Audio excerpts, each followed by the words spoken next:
Dear students, 2021 June ತಿಂಗಳಲ್ಲಿ ನಡೀತಾ ಇರೋ SSLC ಎಕ್ಸಾಮ್ಗೆ ನಾವು ಲಾಸ್ಟ್ ಇಯರ್ ಕ್ವಶನ್ ಪೇಪರ್ಸಲ್ಲಿ ಈ ಕೋಆರ್ಡಿನೇಟ್ ಜಾಮಿಟ್ರಿ ಲೆಸನಲ್ಲಿ ಯಾವ ಕ್ವಶನ್ಸ್ ಬಂದಿದೆ, ಯಾವ ಥರದ ಕ್ವಶನ್ಸ್ ಬಂದಿದೆ, ಆಮೇಲೆ 2 ಮಾರ್ಕ್ಸ್ಗೆ ಯಾವ ಥರದ ಕ್ವಶನ್ಸನ್ನು ಈ ಚಾಪ್ಟರ್ಲಿ ಕೇಳಲಾಗುತ್ತೆ ಅನ್ನೋದನ್ನು ನೋಡೋಣ. ನಿಮಗೆ ಈ ವರ್ಷದ ಸಿಲೆಬಸ್ನಲ್ಲಿ 4 ಚಾಪ್ಟರ್ಗಳನ್ನು ರೆಡ್ಯೂಸ್ ಮಾಡಿರೋದ್ರಿಂದ ಈ ಕೋಆರ್ಡಿನೇಟ್ ಜಾಮಿಟ್ರಿಯಲ್ಲಿ ಹೆಚ್ಚಿನ ಅಂಕಗಳನ್ನು ನೀವಿನ್ನು ನಿರೀಕ್ಷೆ ಮಾಡ್ಬೋದು. ಹಾಗಾಗಿ ಎಲ್ಲ ಫಾರ್ಮುಲಾಸನ್ನು ಚೆನ್ನಾಗಿ ಅರ್ಥ ಮಾಡ್ಕೊಳ್ಳಿ, ಅದರ ಮೇಲೆ ಖಂಡಿತವಾಗಿ ಲೆಕ್ಕಗಳು ಬಂದೇ ಬರ್ತವೆ. ಈಗ ಮೊದಲನೇ ಉದಾಹರಣೆ ತಗೊಳ್ಳೋಣ. Find the coordinates of the mid point of the line joining the points 2, 3 and 4, 7.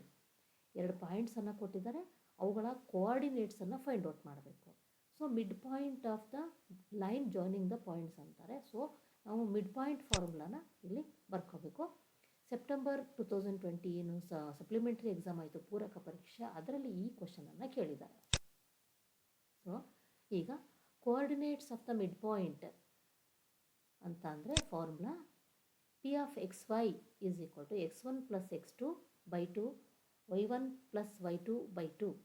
So ಇದು ಫಾರ್ಮುಲಾ, ಇದು ನೀವು ಇದನ್ನು ಚೆನ್ನಾಗಿ ನೆನ್ಪಿಟ್ಕೋಬೇಕು. P of xy is equal to x1 plus x2 by 2, y1 plus y2 by 2.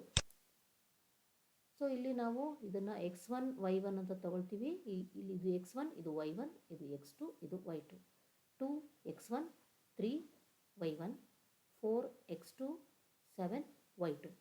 So ನೀವು ಒಂದು ಕಡೆ ಬರೆದಿಟ್ಕೊಳ್ಳಿ, ನಿಮಗೆ confusion ಆದರೆ x1 2, x2 4 ಪ್ಲಸ್ ಹಾಗೆ ಇದೆ, y1 3 ಪ್ಲಸ್ ಹಾಗೆ ಇದೆ, y2 7.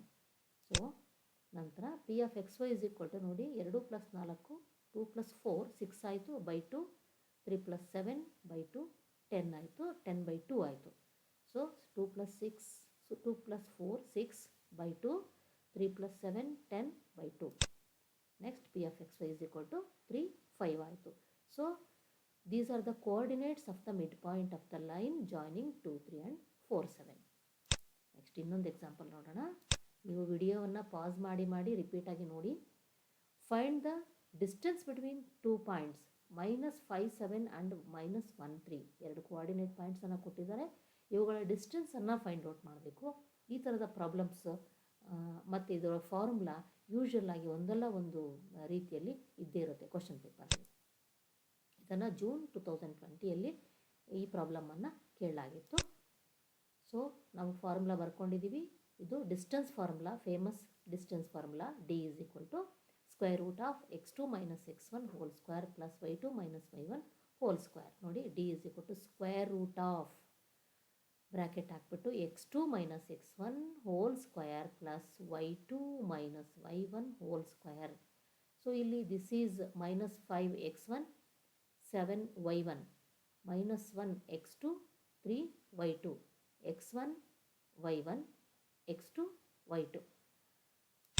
ನೋಡಿ D is equal to, so x2 -1 ಇಲ್ಲಿ ಮೈನಸ್ ಹಂಗೆ ಇದೆ, x1 -5 ಬ್ರ್ಯಾಕೆಟ್ ಹಾಕ್ಬಿಟ್ಟು ಬರೆದಿದ್ದೀವಿ, ಯಾಕಂದರೆ ಮೈನಸ್ ಇದೆ ಅದಕ್ಕೊಂದು ಬ್ರ್ಯಾಕೆಟ್ ಆಗುತ್ತೆ, ಮತ್ತು ಕಂಪ್ಲೀಟ್ ಕವರ್ ಮಾಡಲಿಕ್ಕೆ ಇನ್ನೊಂದು ಹೋಲ್ ಸ್ಕ್ವೇರು ಹಾಕಲಿಕ್ಕೆ ಮತ್ತೊಂದು ಬ್ರ್ಯಾಕೆಟ್ ಬರುತ್ತೆ, ಪ್ಲಸ್ y2 3 -7 ಹೋಲ್ ಸ್ಕ್ವೇರ್. ನಂತರ ಸ್ಕ್ವೇರ್ ರೂಟ್ ಒಳಗೇ -1 ಹಾಗೆ ಇರುತ್ತೆ, minus into minus plus 5 whole square plus 3 -7 whole square. Next D is equal to square root of -1 + 5 ಅಂದರೆ ಅಪೋಸಿಟ್ ಸೈನ್ ಇದೆ, ಸಬ್ಟ್ರ್ಯಾಕ್ಟ್ ಮಾಡ್ತೀವಿ, ಬಿಗ್ ನಂಬರಿಗೆ 4 ಇದೆ, ಇಡ್ತೀವಿ, 4 ಸ್ಕ್ವೇರ್ ಆಯಿತು, ಪ್ಲಸ್ 3 -7 ಅಂದರೆ -4 ಹೋಲ್ ಸ್ಕ್ವೇರ್ ಆಯಿತು. ಸ್ಕ್ವೇರ್ ಇರೋದ್ರಿಂದ ಸೈನ್ಸ್ ಸ್ವಲ್ಪ ವ್ಯತ್ಯಾಸ ಆದ್ರೂ ಆನ್ಸರ್ ಕರೆಕ್ಟ್ ಬರುತ್ತೆ, ಬಟ್ ತಪ್ಪು ಬರೀಬಾರ್ದು, ಸ್ಟೆಪ್ಸಿಗೂ ಮಾರ್ಕ್ಸ್ ಇರುತ್ತೆ. D is equal to 4 square ಅಂದರೆ 16 ಪ್ಲಸ್ -4 ಸ್ಕ್ವೇರ್ ಅಂದರೂ ಕೂಡ 16, ಯಾಕಂದರೆ -4 into -4 minus into minus plus 4 4 16. So D is equal to 16 + 16 is equal to 32 ಆಯಿತು. ನೀವು ಇಲ್ಲಿಗೆ ಆನ್ಸರನ್ನು ಎಂಡ್ ಮಾಡಿದ್ರೂ ನಮಗೆ ಫುಲ್ ಮಾರ್ಕ್ಸ್ ಸಿಗೋ ಚಾನ್ಸಸ್ ಇರುತ್ತೆ. ಹಾಗಾಗಿ ನೀವು ಇದ್ರ ಮುಂದೆ ಮಾಡೋಕ್ಕೆ ಸಿಂಪ್ಲಿಫೈ ಮಾಡಲಿಕ್ಕೆ ಗೊತ್ತಾಗಿಲ್ಲ ಅಂತ ಅಂದರೆ ನೀವು ಇಲ್ಲಿಗೂ ಕೂಡ ಸ್ಟಾಪ್ ಮಾಡ್ಬೋದು. ಸೊ 32ನ ಸ್ಕ್ವೇರ್ ರೂಟ್ ಆಫ್ 16 ಇಂಟು 2 ಅಂತ ಬರ್ಕೊಳ್ತೀವಿ. ಈ 16ರ ಪರ್ಫೆಕ್ಟ್ ಸ್ಕ್ವೇರ್ ರೂಟ್, 16ರ square root 16, square root of 16 is 4. So D is equal to 4 root 2. So D is equal to 32, D is equal to square root of 16 into 2. So ಅದನ್ನು ಒಂದು perfect square ಮತ್ತು ಇನ್ನೊಂದು 2ರ multiple ಆಗಿ ಬರ್ಕೊಂಡಿದ್ದೀವಿ. 32ನ್ನು 16ನ square root 4 square. So root 2 ಅನ್ನೋದು ಸ್ಕ್ವೇರ್ ರೂಟ್ ಒಳಗೆ ಉಳಿತು. So D is equal to 4 root 2 units is the answer. ಈ ಥರದ ಪ್ರಾಬ್ಲಮನ್ನು 2 ಮಾರ್ಕ್ಸ್ಗೂ ಕೇಳ್ಬೋದು, ಅಥವಾ ತುಂಬ ಸಿಂಪಲ್ ಪ್ರಾಬ್ಲಮ್ ಕೊಟ್ಬಿಟ್ಟು 1 ಮಾರ್ಕ್ಗೂ ಕೂಡ ಕೇಳ್ಬೋದು, ಅಥವಾ ಫಾರ್ಮುಲಾನೇ ಡೈರೆಕ್ಟಾಗಿ ಕೇಳ್ಬೋದು. ಹಾಗಾಗಿ ಈ ಡಿಸ್ಟೆನ್ಸ್ ಫಾರ್ಮುಲಾದ ಮೇಲಿನ ಹೆಚ್ಚು ಪ್ರಾಬ್ಲಮ್ಗಳನ್ನು ನೀವು ಪ್ರಾಕ್ಟೀಸ್ ಮಾಡಿ. Thank you.